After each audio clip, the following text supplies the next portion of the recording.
Mr. Cato, Chairman of the STC, Directors, ladies and gentlemen. Well, what an unbelievable day. This is one of the days that you dream about in racing. And to get one champion octagonal and then to get a son in Lonhro by octagonal is something that you can't even dream about. First of all, I would like to thank the public for the great reception that they gave Lonhro and octagonal. Thank you very much.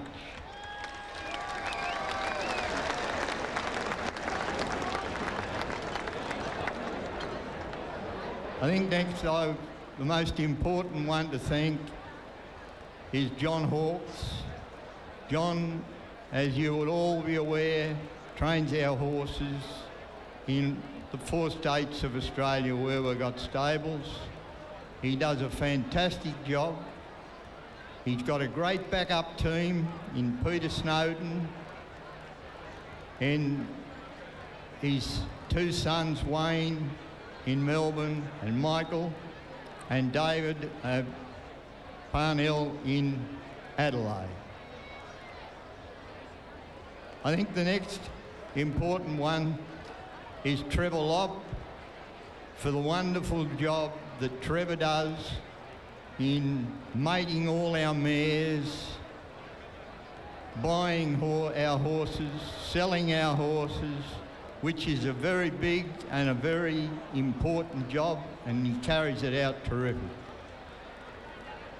You all saw Octagonal come into the enclosure there today, and the long skinny fellow that was with him is Peter Flynn, who is the manager of our stud at Woodlands. Peter does a fabulous job at Woodlands Stud. Ray Kirkup does a fantastic job managing our stud at Cootamundra. And Ted McCabe, he runs our 2 spelling, pre-training and breaking in stables. It's very important, I think, to next thank Darren Beedman. What a fantastic jockey. Darren is one of the best jockeys, but not only one of the best jockeys, he's one of the best people you would ever meet. We have lots of other staff all around the country that are too many to mention, but the ones I can't miss out on that we've got to remember helped us build our bloodstock empire, and that is the people that run our chicken business. Without them, the chickens, or without all you people out there eating those chickens, we wouldn't have the bloodstock operation that we've got. Because we're not fortunate enough to have oil wells where we can just switch it on if we need a bit more money. But we do have chickens that we can switch on, and we'll continue to switch it on no matter what the competition is. So breeders, don't worry about it. We'll be there, and we're there for the long haul.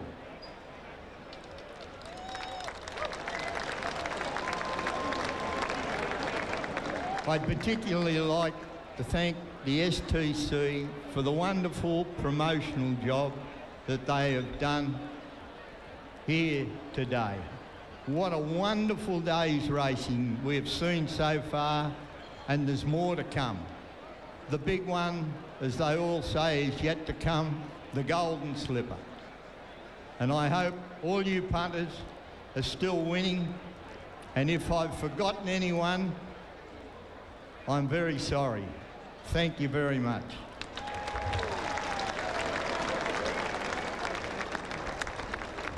Okay, thank you, Bob. I have got chicken curry for 9, definitely. Can I all call up John Hawkes, please, the trainer?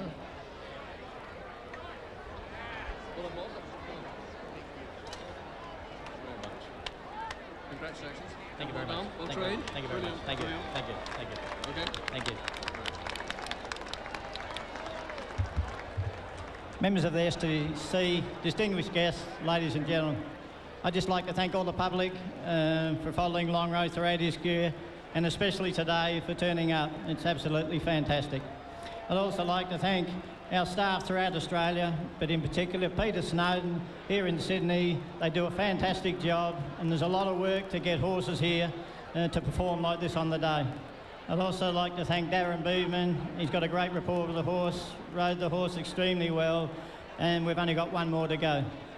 I'd also like to thank the sponsors, Cathay Pacific. It's always important to have sponsors for big days racing like this, and I hope you all back plenty of winners. Thank you.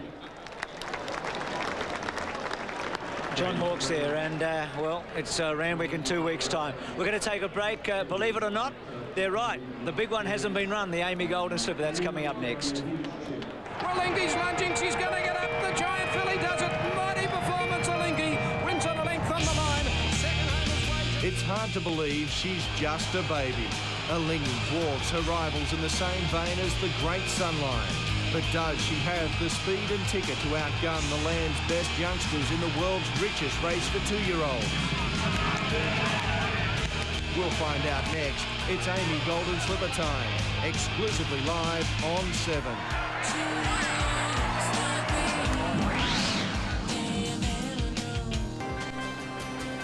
Temperatures in the mid to high 20s here in Sydney today, and at Rosehill we're having a wow of a time.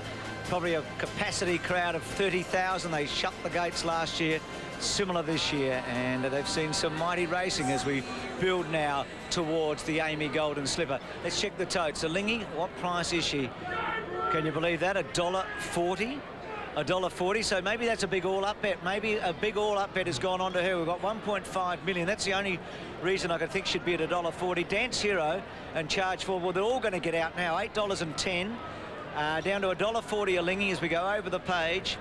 $23 Crimson Rain, 32 She's in Demand, 32 Tani Girl. So, Pat, $1.40 Alinghi, but I think it's because somebody's probably gone a big all-up, maybe Special Harmony Lonhro into Alinghi. That's the only reason I think she's into $1.40. What's she on the books? Well, that could be the case, Bruce, but just watch this. I've taken Dance Hero out to a point over the each-way line. Charge Ford, I've also got out. There will be a reason for this very, very shortly. Dane's Shadow, I'm prepared to take out to $15. Alinghi, the money has come for Lee Friedman's filly. Alinghi now with me, $1.80. The weight of money, obviously, as I said, the punters are cashed up. All the favourites getting home. The champs are winning. The bookmakers are really hurting badly out here. The queues behind me to line up to collect from the bookies are just meters long. So as a result, everything else is drifting in the big race. Alinghi at this stage is an odds-on favourite. Well, we haven't had an odds-on favourite for a lot of years in the Golden Slipper, that is for sure. Well, the owners of Alinghi, there's about 21 of them. Some of them are in the horse for the first time. They're having the ride of their lives. They'll hope she's the certainty that the punters around Australia believe she is. That ride they had really stepped up a notch on Blue Diamond Day. To the leader. Alinghi's lunging. She's going to get up. The Giant Filly does it. Mighty performance. Alinghi wins on a length. Like, this is what Australian racing's all about. It's about people from like all walks of life have got into this horse and they've had a Group 1 winner, and that's fantastic. I mean, that's what distinguishes our racing from the rest of the world. It's not elitist. They didn't pay a lot of money to get into the horse, and they won a Blue Diamond, so that's great. Far from the preserve of the rich and famous, Alinghi has about 20 owners. When the Giant Filly bolted home with the Blue Diamond at Caulfield in February, it was the first time many had met. There's a flight attendant, a clothing retailer, a sound engineer, a steel fabricator, and a raft of people, 5 of whom are indulging in their first horse. No, this is our first venture. It's the first time I'm at a racetrack. First time at a racetrack, yes. And you won the Blue Diamond. I'm very lucky. Theo Manounis of Sydney thinks Alinghi is the best impulse buy of his life, and syndicator Rob Slade is certain. She's a very scary filly. You know, I'll be the first to say I'd be concerned if I saw a better 2-year-old in Australia this year, but I don't think I have. Golden Slipper? Yeah, but that was always a main aim. Rob Slade brought the prospective owners together last summer at a parade of Lee Friedman's yearlings. Some involved in the $80,000 purchase had already tasted good fortune in the No Big Deal Syndicate, which owns Fields of Omar. Received an invitation to a yearling parade and went down there and liked the horse and bought a share. This is the real deal? Yeah, and we were in No Big Deal as well, so we've had terrific times. So you had Fields of Omar and you're now in Alinghi? Yes. Oh, she's the best, isn't she? Oh, she's absolutely magic to watch. Can't describe it. It was just so thrilling. The Encosta de Lago filly's success has taken some of her owners by surprise. Christine Menounis, the Sydney-sider who'd never been to a race before, wasn't so stoked when Theo announced they'd bought 10% of a racehorse. I was angry when he bought a horse. I was washing the dishes and I said, what have you done? You've thrown the money away. And So what do you think of him now? I'm an idiot. You're off to the Golden Slipper. I'm very lucky. We're all very lucky. She's a wonderful horse. But the main thing is meeting our other co-owners and seeing them in person today for the first time. I don't know, I'm very happy, the thrill and the excitement, not so much the win. The win was great, but it's secondary to everything else. Well, that was Blue Diamond Day. The owners are behind me right now because the horses are about to come onto the into the parade ring, into the mounting gate. Here are the jockeys. Ray Murray, the chief steward, has already spoken to them. So they're the jockeys that are lined up for the Amy Golden Slipper.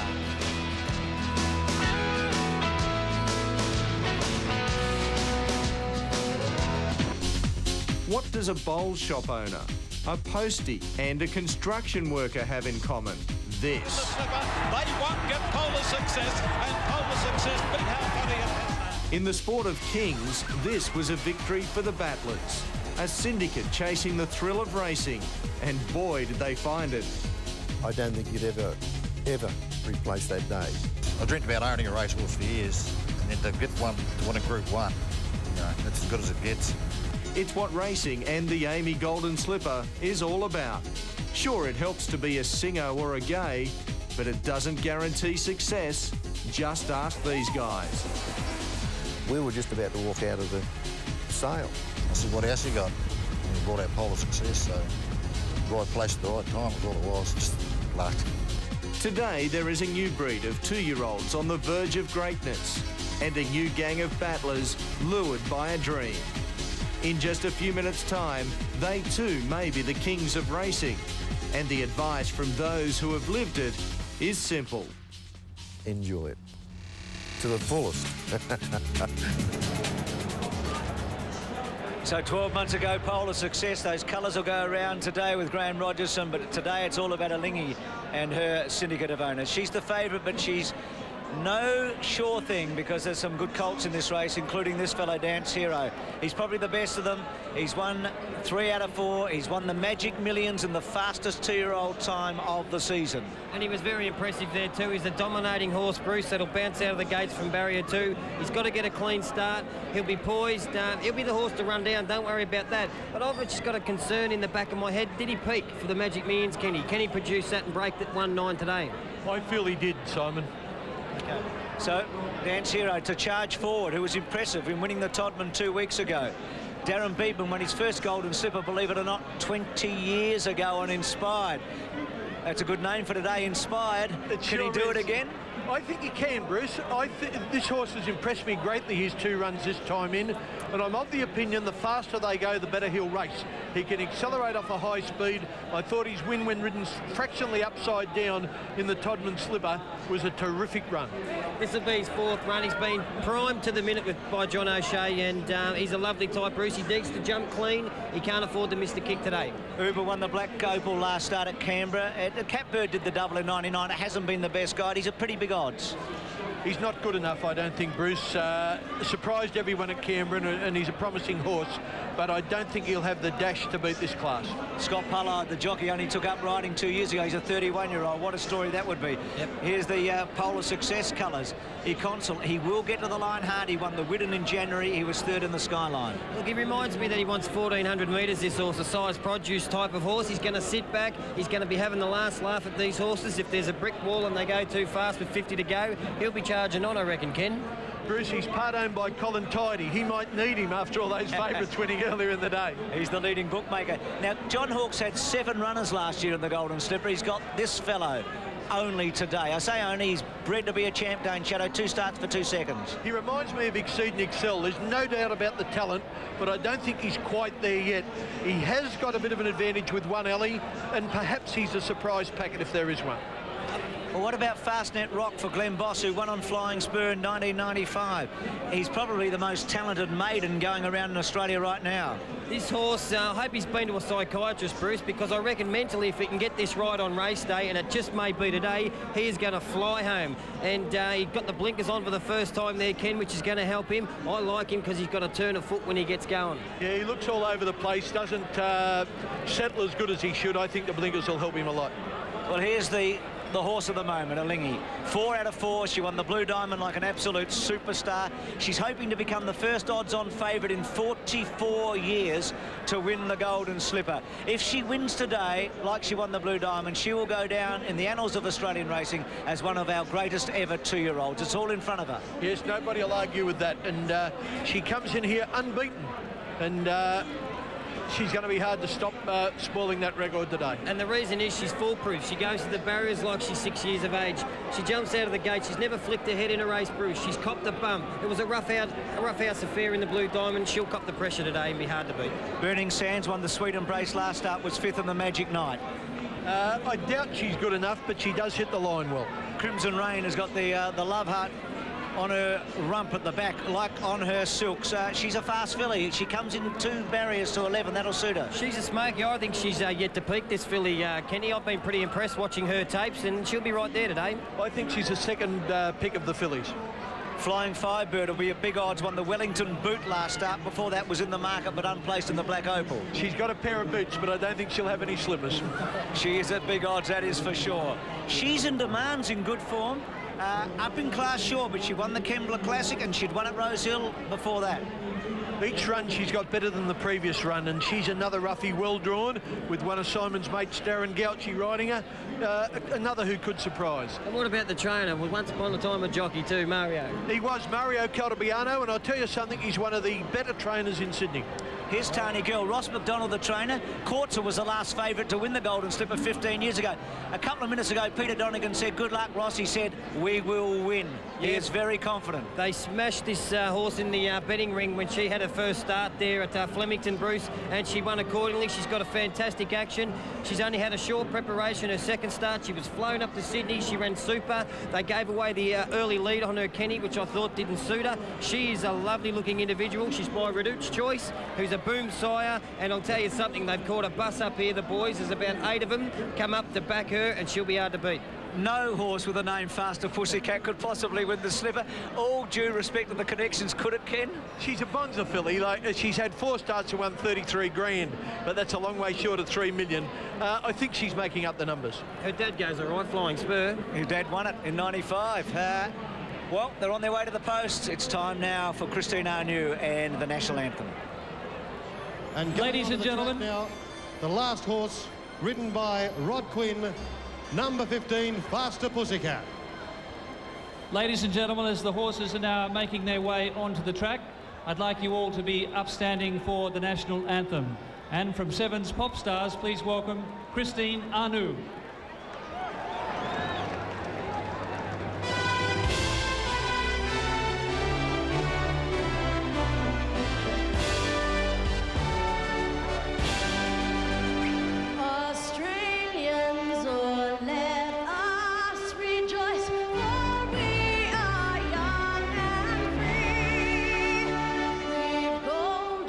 Soil and well, our land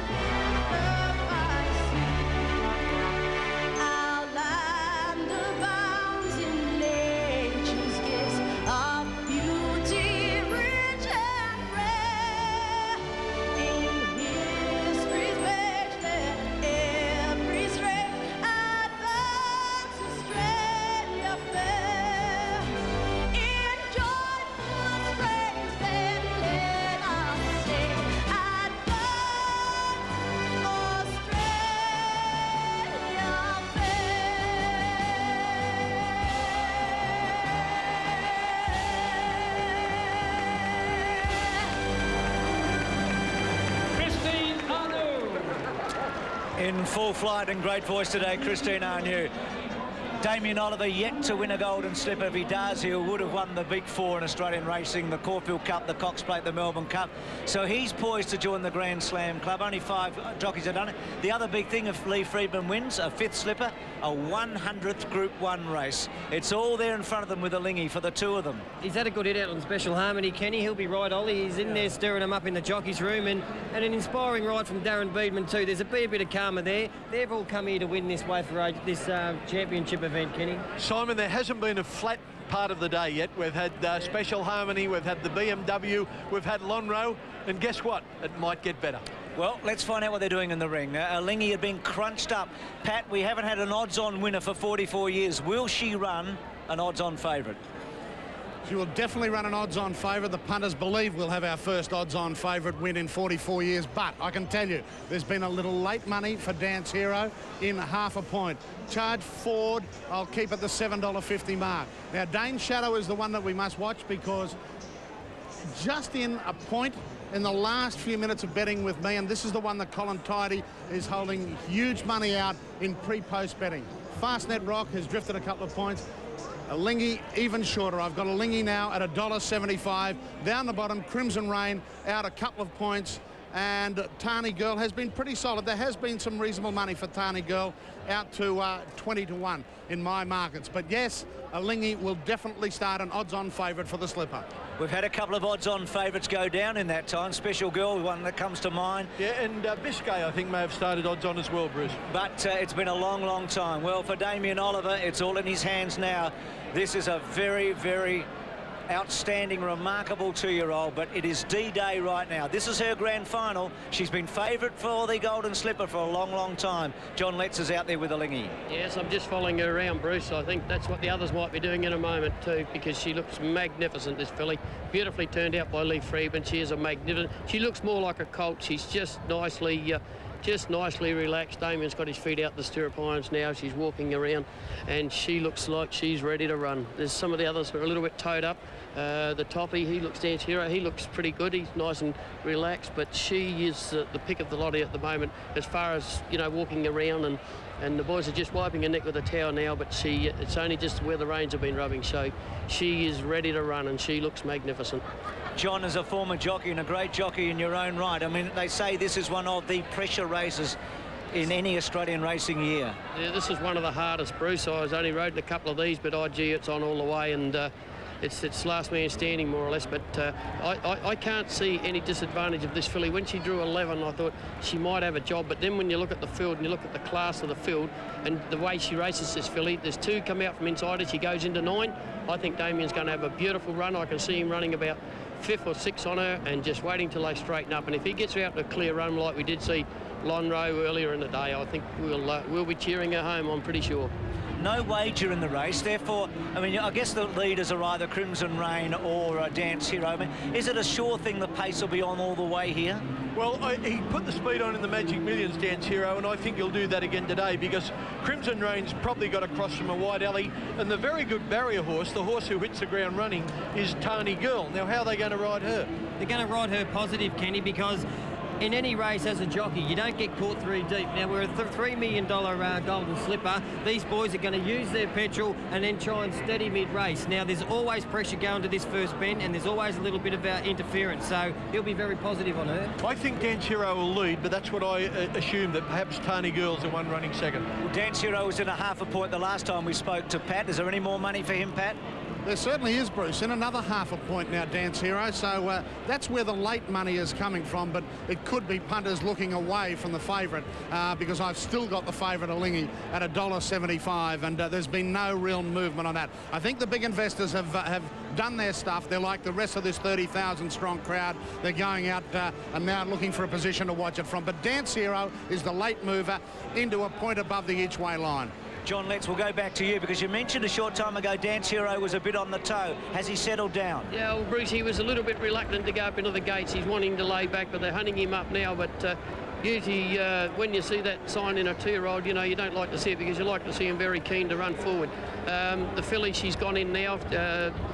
She looks very well. She's very relaxed in the gates. There's a couple of horses here. There's one with a saddle blanket on, the Pussycat. It's got the comfort bag rug on, and if you can explain that to people, Bruce, that are watching on the Sky on the television channel, we can explain that there is a rug that they put over the people that weighs about 35 kilos, and it stays on there till they jump away. So they're just about set. Console we saw go in. Last word, boys. Last tip in a word. I still like Charge Forward, but I'm scared stiff of Alinghi. Go the Vicks, go Alinghi.